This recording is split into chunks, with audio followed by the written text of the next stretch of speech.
Hi, this is Lydia Cornell. Welcome to Godshots. A godshot is a moment of uncanny synchronicity. Carl Jung wrote a book called Synchronicity, and he was trying to define it mathematically.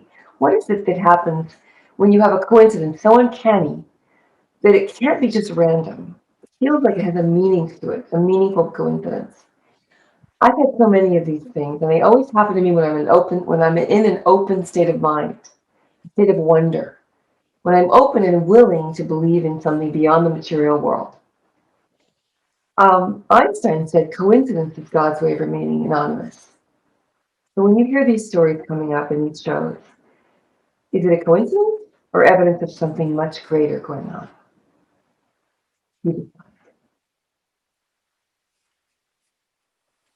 Hi, everyone. This is Godshots, and I have a wonderful guest today named Kerry Scalzo. And I met her 3.5 years ago on the USS Incheon reunion in Myrtle Beach. And take it away, Kerry. I want to introduce you, and you start the story of how we met.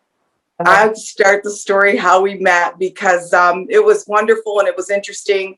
I had gone to that reunion, kind of wasn't going to go because the person I was supposed to go with passed away earlier that year, but he did make the reservation. And I told my son that you met Mikey. I said, we're going to go. And it was a good thing I did because otherwise we would not have met. And it was wonderful and meant to be. I believe that was a God shot right there. So, and I started to tell you my story about Nathan and how in 1971 I met him through mutual friends, and it was a blind date, and we fell very quickly in love with each other, and we had to kind of sneak around because it was during a lot of racial tension, and he was from southern part of Alabama, and opposite race. We were black. He was black. I was white. So, and I was a little younger. And so we wrote to each other a lot. Then he moved up here after he graduated from high school. And we were together all that time until he went in the Navy on board the USS Incheon. And up until that point that I realized I was going to be able to make that decision to move on.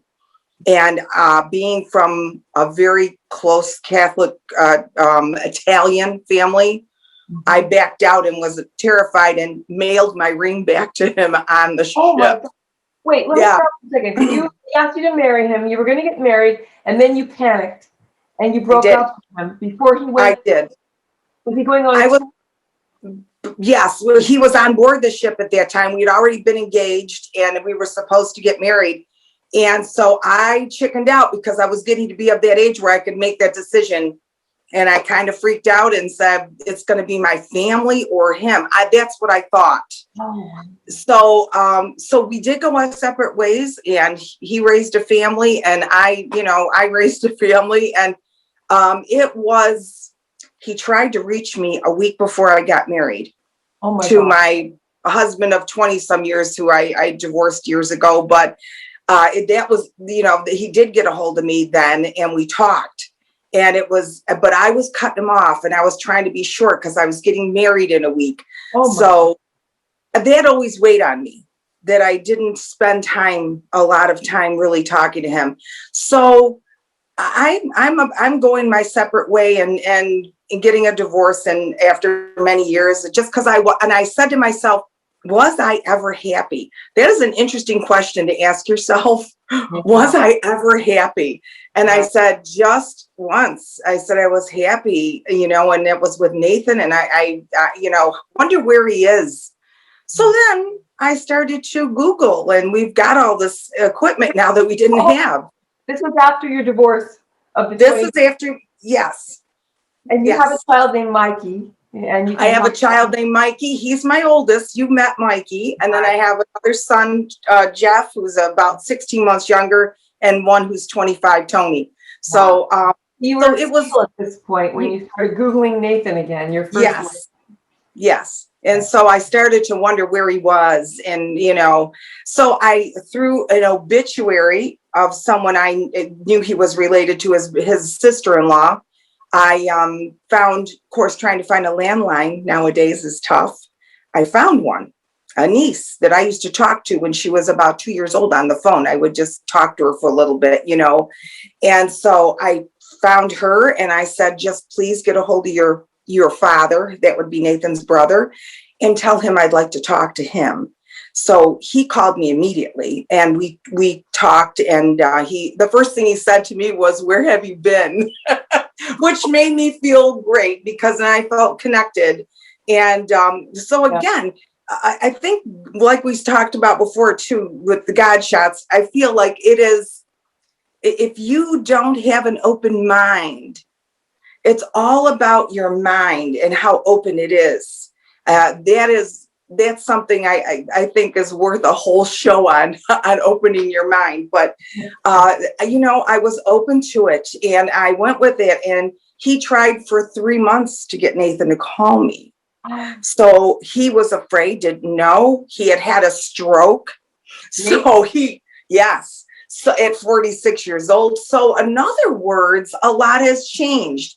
And so he was very afraid. And of course, living still in Southern Alabama, the logistics, So what I did was, I also truly believe in power of prayer, because I dragged myself we have a beautiful little place not far from here. It's the Fatima Shrine. Our Lady of Fatima Shrine is lovely. Mm-hmm. So I just went there. And I'm not one to be in church every week. I kind of do my own thing. Yeah. But I did go there, not to a mass, but to just a private little chapel. And you're supposed to write your little prayer down and put it in her, around Mary. And I did. And then I went to church that week with Mikey. And I'm in the church, and all of a sudden the priest starts talking about, he's doing his homily or his talk about, it was about Helen Keller going to the well. Well, he kept saying Helen Keller from Alabama, and then blah, blah, blah, Alabama. I tapped Michael on the shoulder. I said, he says Alabama one more time, I'm just going to go to the back. I was going to burst into tears. So I thought, what is going on here? So that was it. I left. 3 days later, I get a phone call from Nathan. That was it. We were together up until he passed away. It'll be next week. It'll be 4 years. So we were together that whole time, Lydia. I did that to you last time. I remember. That's why it's such a good shot. Oh my God. But if your mind isn't open. You open the door. You opened the door. You were willing. Yes. Yeah.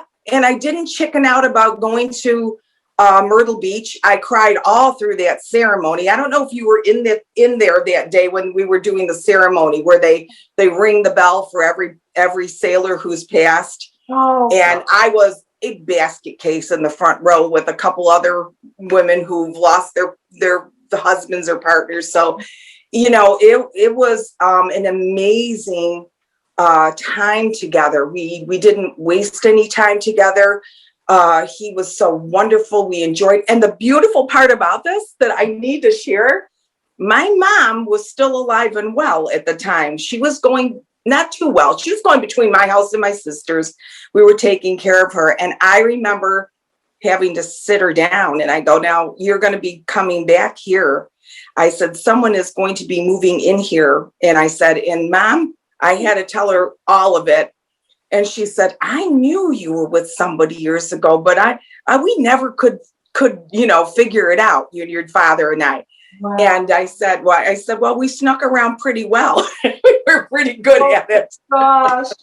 She adored him. And with my mother, there was no fooling. You could read her face. She truly adored him. And I remember she was a little Italian woman. She said, he was tall. She says, you come down here so I could kiss your cheek. And I thought I would fall over because I thought, you've got to be kidding. But it may not have happened in 71. Where are you living? Where are you from? Lockport, New York. I am near Niagara Falls. Oh, wow. And near Buffalo. I'm on the, opposite New York City end. I'm on the other end, Western New York. And he's from Alabama, and this is a love affair, and you couldn't come out publicly because the times were so strange. Interracial Yeah, marriage was frowned upon, even yeah, way out of the 70s and 80s, actually. right. Oh, and I Oh, want down in Alabama, that was almost, I do believe at the time it was still illegal. illegal. So, That is unbelievable. oh yes, yeah, there was, his mother, I think she was always very sweet to me when we talked, but I do believe this woman was always very grateful that, going back to the 70s now, that I lived up here. Wow. But he did come right up here right after graduation and stayed and worked for a year in Niagara Falls. And then he said, I need to go in the Navy so I can go see things. He ended up being the very first black firefighter in Andalusia, Alabama. He ended up being an Alabama state trooper, and there weren't many of them there then. So, and he was amazing. But I'm saying, if both of our minds didn't open, and you're talking, this was a lot. And then to ask of someone, but we did meet several times down in Georgia. My job took me to Georgia a lot. So we would meet down there, and that was wonderful because we had a chance to get to know each other again and see how this might work. And my gosh, it was just like, it went together perfectly. It really did. Fair. What a beautiful, incredible, everything culminated for you to finally get together at the end. For how many years were you together before you died? Well, 4 years that first time and 7 years the second. So, and it was wonderful to hold his hand as he passed on. And, I'm still very close with his son and his daughter. I speak to, she's a little, she's a sweetheart. I message her every now and then. And the son, his son, Nathan Jr., I'm very close to. Matter of fact, when he and his girlfriend, now his wife, had their baby, I knew that this was blood, Nathan's blood. I flew down on a Tuesday and got to Montgomery, Alabama, and got a rental car and drove myself to where they live, way down south in Alabama, just to hold this baby for one day. Then Nathan Jr. drove me over to where his dad was living. And I told him, I said, I know there's a lot of creepy crawly things in the grass here, but you're going to take a quick picture of me because I need to jump in and touch this mailbox that I was sending letters to as a teenager. I said, I have to, so he did. He took a nice picture of me hanging out of the mailbox. Wait, let me start for a second. First, I need his full name, Nathan's full name. And do you have any photos with you? Otherwise, I'm going to insert them before. Oh, I do. I do. Can I grab it real quick? Please, grab a photo. Yeah. Okay. All right, Lydia. Yeah. So this is Nathan. There he is. Oh, what a handsome man. Handsome man, very handsome. He was so handsome as a young guy too. He has kind eyes. Kind eyes. He has kind eyes, Yes, absolutely. You nailed it, because he does. He has kind eyes. And the funny thing is, back then his name was not a popular name. Yeah. Well, if you watch the Super Bowl, it was boom. It's Nathan Mahomes, like the quarterback.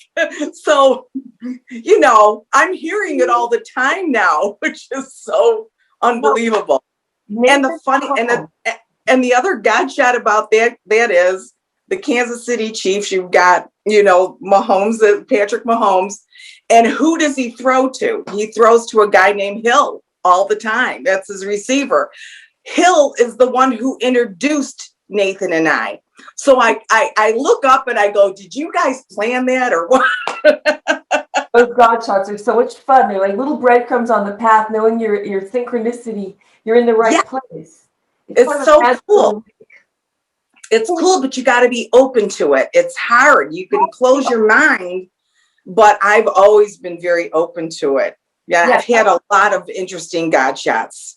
Well, let me just first go back for 1 second and tell you that I must have met Nathan on the USS Incheon. Are you saying he was on the ship when I was there?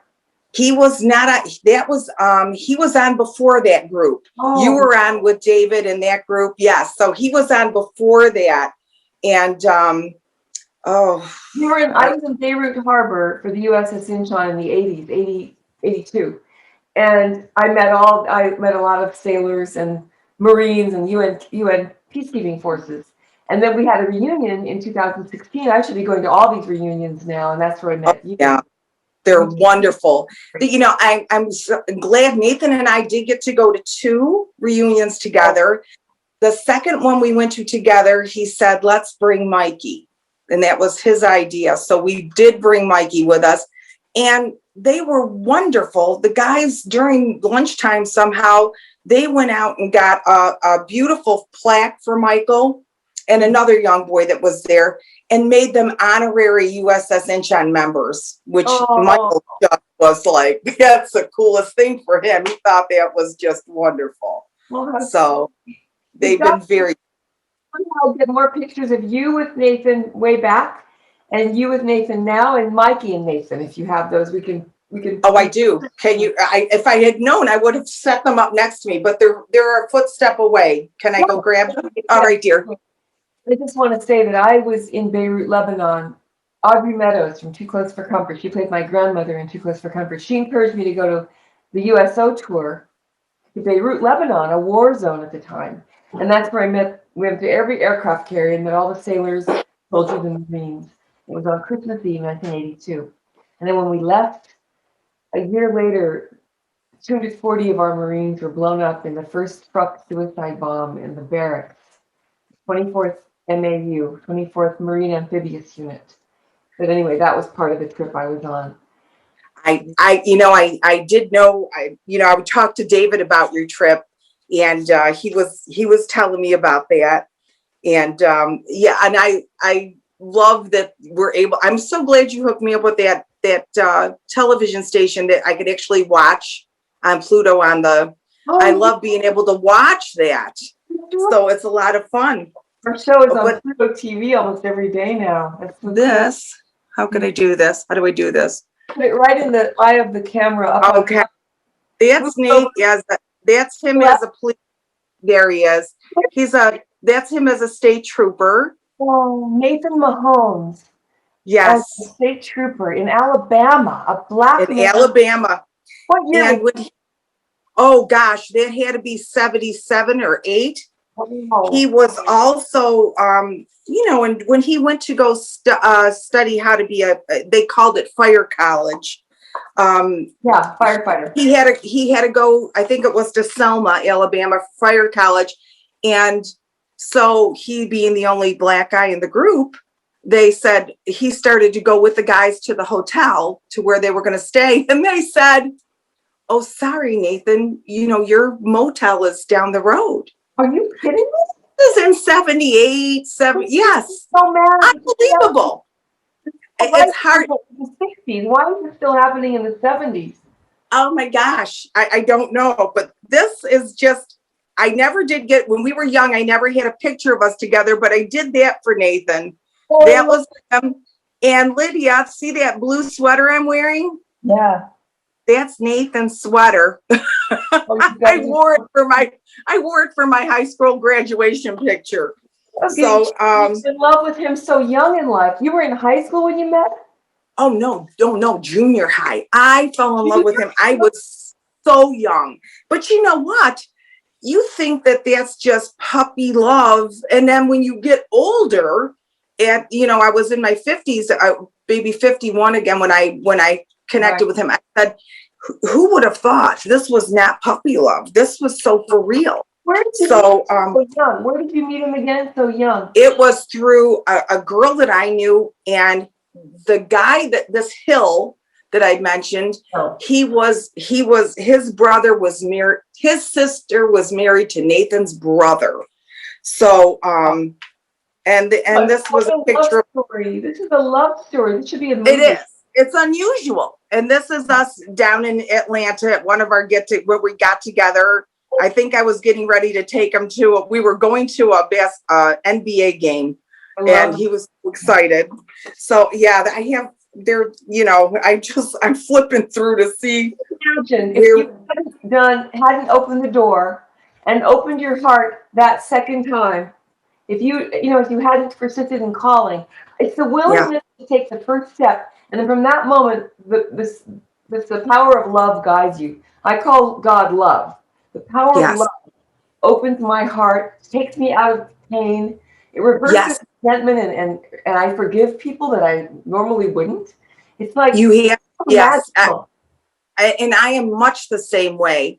And I really think that this is the beauty of getting older, is the fact that you're recognizing all this Right. now. And yeah, because some people don't ever recognize it, and or don't ever welcome these opportunities. But Yeah. yeah, we were together we captured the hearts of people at the hotel we used to stay at. They loved us. We'd go there every year at the same spot in Atlanta. I love And this hat. oh my gosh, this horse and buggy ride that we went on, the horse and buggy didn't come all the way down to the hotel, but these guys, the doormen, adored us. The guy ran 2 blocks to go get the guy with the horse and buggy, just to get him to come to us so we could get on and go. So, it seemed to spread out around us. Everyone who met us, it spread. I can't explain how it spread, but it did. I would talk to sales reps where I worked and would tell them about this situation, and they look at me and they go, "You need to write a book about this." It's like, it's interesting. It's a special thing, Lydia. It really is. It was just so in my heart when I met you, because we were all supposed to be together on that trip, and I really am glad I didn't cancel the trip. I wouldn't have met you, because I totally believe in your podcast. I'm glad you're doing this. And because more people need to hear it, need to realize the magic of life and the hope. And they need to turn that one switch on that just says, yes, I'm going to open that door. I'm going to keep an open mind. I'm going to stop resenting and hating and keeping myself small. And when you're hurt by love, when you're in a relationship that hurts you, a lot of people go within and they don't want to ever risk again. But that's the opposite of life. If you pull up, you die a little. But if you expand your heart and trust again, just take a leap of trusting again. And don't worry about being hurt. That's where the gifts are. It's in saying yes. It's insane. And it's been a positive, wonderful thing. And when Nathan passed away almost 4 years ago, my boys just really kicked it in gear. One of them took care of certain things for the funeral, and the other one took care of the music. These are the things you never forget. I think one of my boys was in Florida last year this time, and it was right on the anniversary of his passing, and he sent me a note. He says, I'm out with my buddy and we're at the bar. He goes, let you know we drank a toast to Nathan, because we know how much this day means. I said, man, I must have really raised them beautifully, because they're in Florida having a great time on spring break. This is the last thing you expect to hear from your kids, so pretty neat. Tell me anything else, any little other stories you have that are Godshots. A Godshot is an uncanny moment of synchronicity, which tells us there could be evidence of something more beautiful. Well, then this almost connects to it. I'm going to just back it up now to let me see. This was when the boys when Mikey and Jeffrey graduated together. That was kind of cool, because Michael got a special diploma, and he was able to graduate with his brother, which was very cool. Wait 1 sec. How do you describe Mikey? Do you ever talk about him in the term of his special needs? A special needs, Down syndrome. He's just, he's just pretty awesome. I never say disabled, because he's more able than I am. I agree. You met him, yeah. But when we went to I have a dear friend of mine who lives in Buffalo, and I adore her, my friend Karen. And she said to me right after the boys graduated, she said, let's take a trip. You kind of need a trip. The boys graduated, her boys have graduated. Let's go away. I go, where are we going? She says, let's go to Nantucket. I go, oh my God. And of course, Karen, she helped me get there. She was wonderful. So we went. And I tell you now, that was while I was still married. And I sat there by the ocean. Something incredibly magical happened, because that's when I could, all of a sudden, the whoosh came into my head. Like, I don't know where it came from. Yeah. And that's when I started to think about Nathan and could not get him out of my mind. Oh, wow. And now that went on for several months, and it took a lot.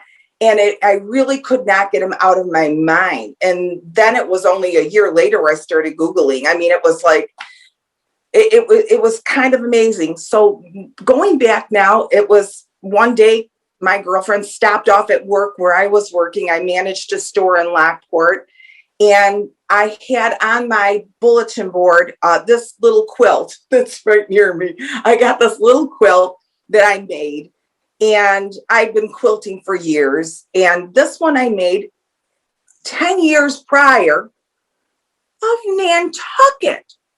Why? Okay. Why did I make a little quilt with the island of Nantucket on it? I applicated on. It's a lighthouse, it's a boat, it's Nantucket. And it says right on there, Nantucket Sound. I said to Karen, I go, did you notice that? I go, I made that 10 years ago. We just went to Nantucket, and all this is happening to me. How do you figure that one out? I've been quilting for years. I never quilted a state or anything like that. That's weird. But I quilt Nantucket. The first thought you had about him was in Nantucket for some reason. Yes. Something about the ocean being in a meditative state and being calm. Whenever I'm still and I'm really calm, within me is what I call the force of love. It's God. The kingdom is within. Right. When you're right. Cold, you can hear it. They would say, yes. Take the cotton out of your ears and put it in your mouth and listen a little. Listen. Yeah. So, I mean, in the recovery meetings, we always hear that, because we don't talk, we don't speak wisely. We're not listening. No. Great. It's so true. It's wonderful not only to listen to others, but it is wonderful to listen to yourself. But that's where you got that beautiful wisdom. That's what happened. Telling you what you wanted. Yes, it was, and I actually kind of freaked out about it because I was married, and what did I do? I ran to this priest that I was knew at our church, and when I was going, I don't go on a regular basis now because I feel it all within. But back then I did, and so I went to him and I told him about this situation. I said, I'm married, and yet this is what happened to me when I went to Nantucket. And he sat back, the Catholic priest as he was, and he goes, I believe the Holy Spirit was with you. He goes, I believe this is what you're supposed to do. And I was floored, because this is not what you expect out of. Yeah. So, he said that alone is a godshot right there, that he recognized that. That is it. It always takes sometimes other people to go. I mean, I know internally when I have a godshot, it's a neon sign almost. It's neons, yes. Humor. Each one of us gets it separately in a different way. Yours would whoosh over you. Mine sometimes comes as the funniest thing I've ever heard, and then a sparkly coincidence that's so uncanny. There's no other possible explanation. I have had so many of those, Lydia. I kept, in case we ever do this again, I kept little notes. I have so many that are bizarre things that you can't even you can't even believe, Today, we'll do more next week or the week after. Yeah. Okay. But anyway, so really I wanted to talk about Nantucket because I thought that's so connected. And yet these were all happening in little chunks, and just amazing that we were able to connect. And it seemed like, I think when Nathan's mother I think he had dementia toward the end, but I believe that she understood what was going on with Nathan. And I would call her and I would say hello and talk to her. And I think she passed away in a November, and by May, Nathan had moved up here. He was ready to move. He waited till winter was over. He said, I love you, but it's so cold up there. But it was, it was great. It was great. Well, So happy to be with you. Wow. And you didn't get married? You didn't need to get married? I didn't get married, and mainly it's about, losing pensions and losing potential income that, right. Can happen when you get divorced. So I didn't, but we were very married. Oh, yeah. I felt very married. I didn't need a document to feel married to Nathan. We were very married. Yeah. Yeah. And, your heart so happy. It was a beautiful time. And I'm fortunate because, you could go your whole life and not find this. And then to find it twice with the same beautiful human being was amazing. And, I'm the one that he had no internet down there. He had no computer, nothing. So when he came up here, I said, there's a USS Incheon that they get together. And he goes, no, I don't know about that. And I didn't know how he'd feel. So I brought it up on the computer, and it was like, a little amount of money to join every year. So he says, oh, I'll send it in. And he did it. And he was so excited with the very first invitation. And they had been doing this every year, but this is our first time in. Yeah. We couldn't wait to go. And we had so much fun. And he met the cook that was on his ship at the same time. Oh, cool.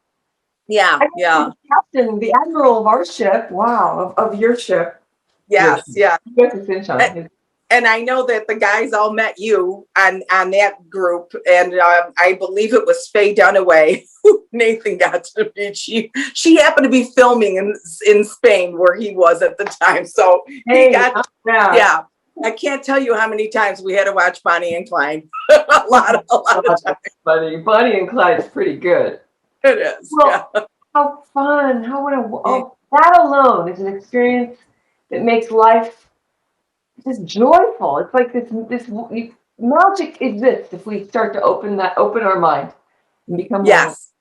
And it's amazing that an 85-year-old woman could open her mind after, you know what I mean?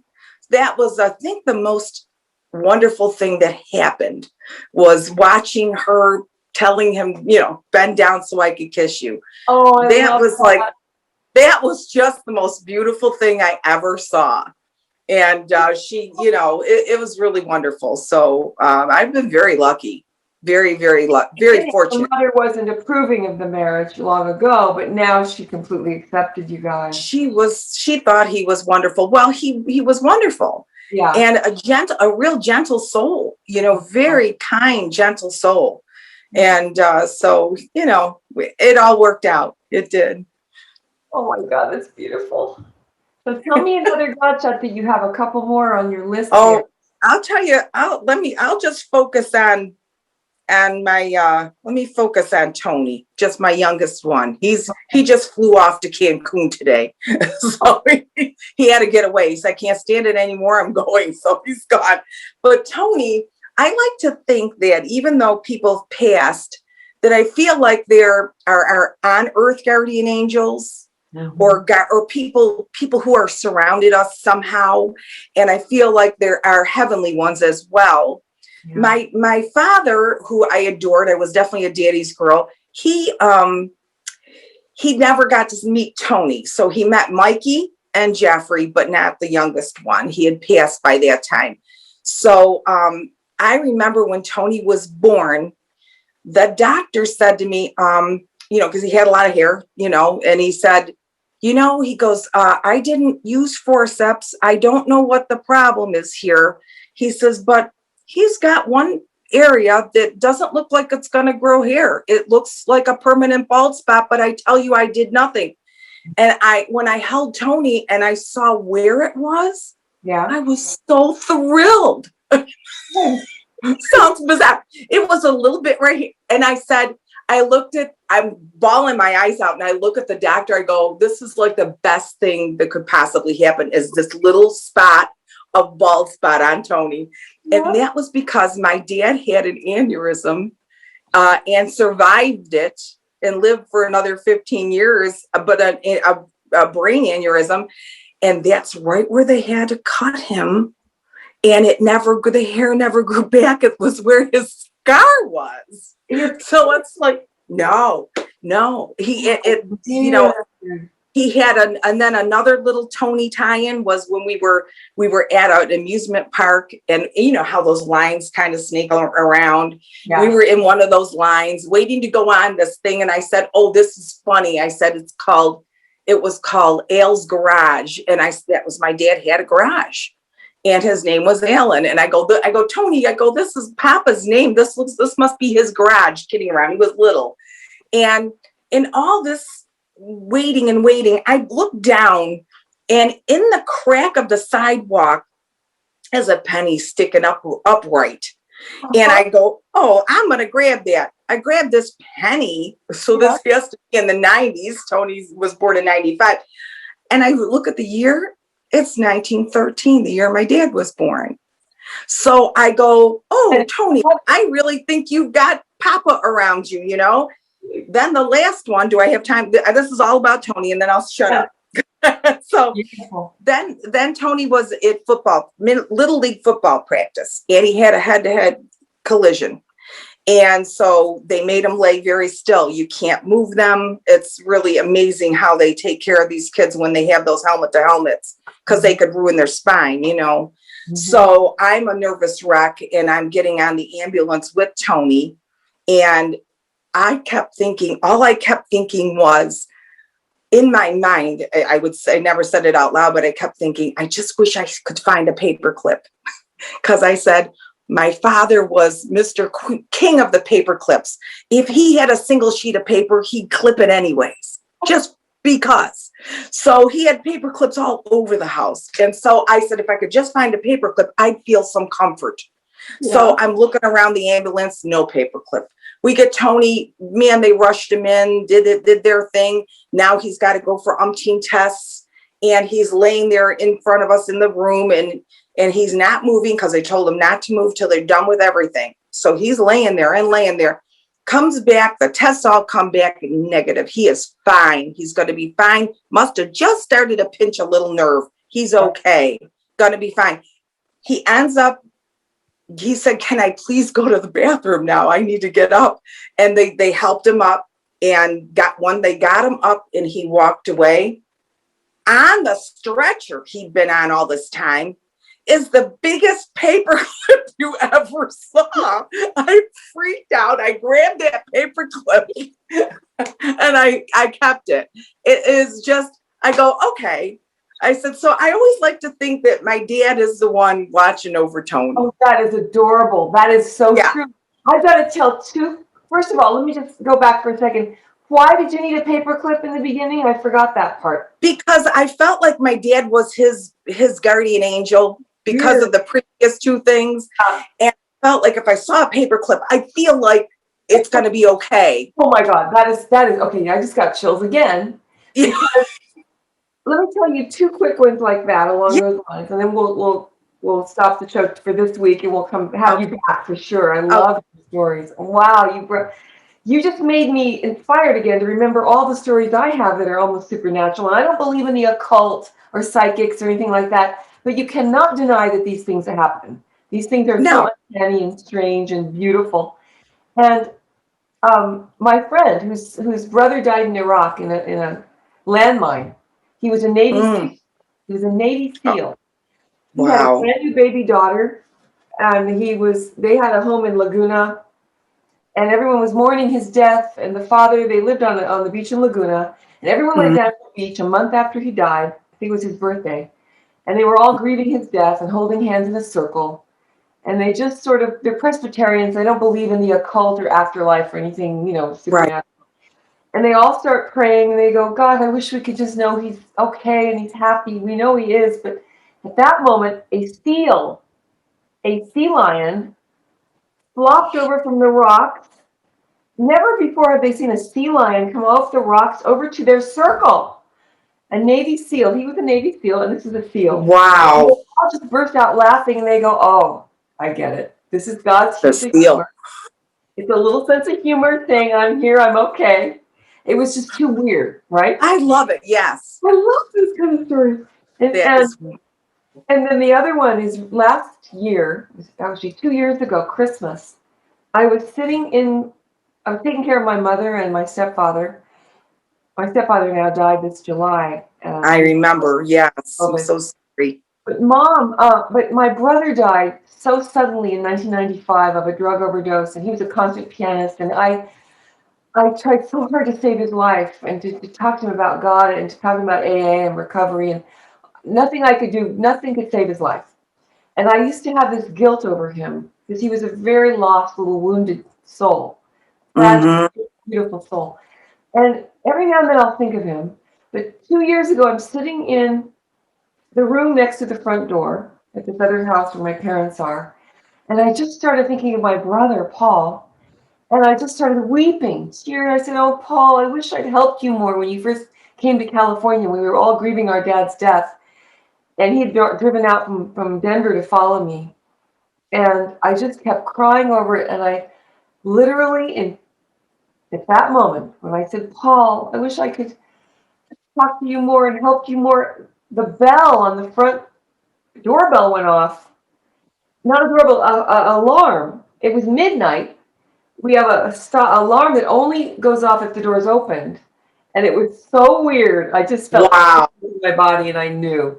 It's just a sweet little hello. It is so wonderful. There's no when way that bell could have gone off any other way. No.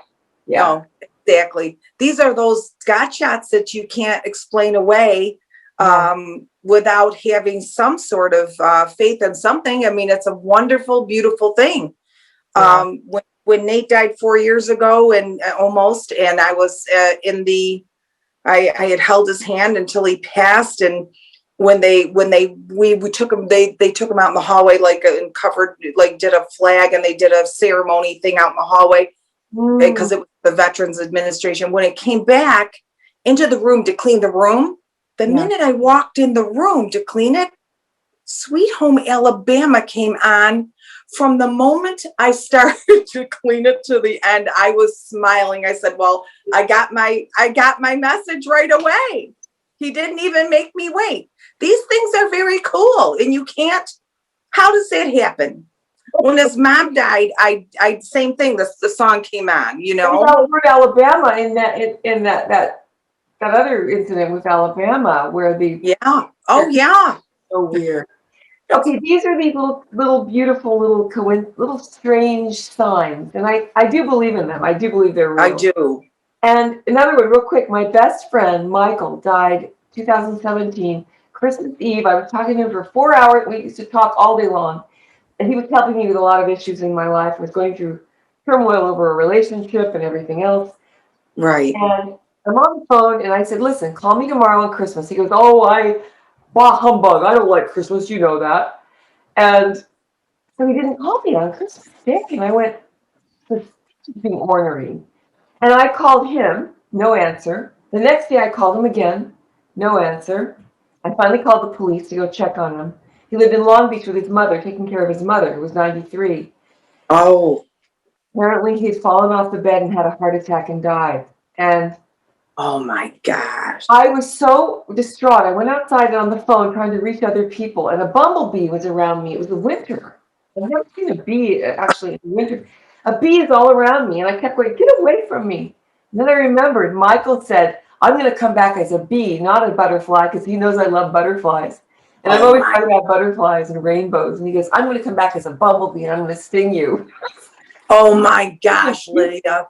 Whoa. Oh, see, I got goosebumps. Now I've got them. Oh my gosh. I love that. Love That's this. that's a beautiful God shot. It really, I mean, it's wonderful when these things happen. But again, you got to keep that mind open and remember those things. That's just so beautiful, you Believe, know? just believe in the possibility that we don't know everything. And there's so Right. many mysteries of life. And God is within us. So whatever we are, it's consciousness. We're all connected by love. I believe love is a unified field that Einstein was trying to prove. And Einstein's the one, by the way, that said, coincidence is God's way of remaining anonymous. Einstein. Oh, beautiful. That's something for a scientist, Yeah. you And know? he believed in God. He believed in God as the natural order of the universe, in that the laws of truth, beauty, and love and goodness were real laws. And that evil was the opposite of love, and it isn't real. It looks Right. real, it feels real. We can't give it any power. That's Right, exactly. This is so true, and it's a beautiful thing. And I'm just so glad to be able to share all this with you and tell you. you the tell you the story. You made my day. You completely transformed. This is the kind of show I really wanted to do, is to talk about these true God shots and these true beautiful things in life, despite everything going badly and wrong on the surface. The core, Yes, the core of life is this beautiful, eternal, infinite love and goodness. yes, Solid, it you know? it gives you a lot of hope, and it makes you smile, and it just makes you very happy, and even this morning I was just going through a drawer in my bedroom, and I said, and I started to empty it because it was a mess. I was going to do a little Marie Kondo and fix it. So what do I find at the bottom of the drawer? It was paper, and I said, what is this paper?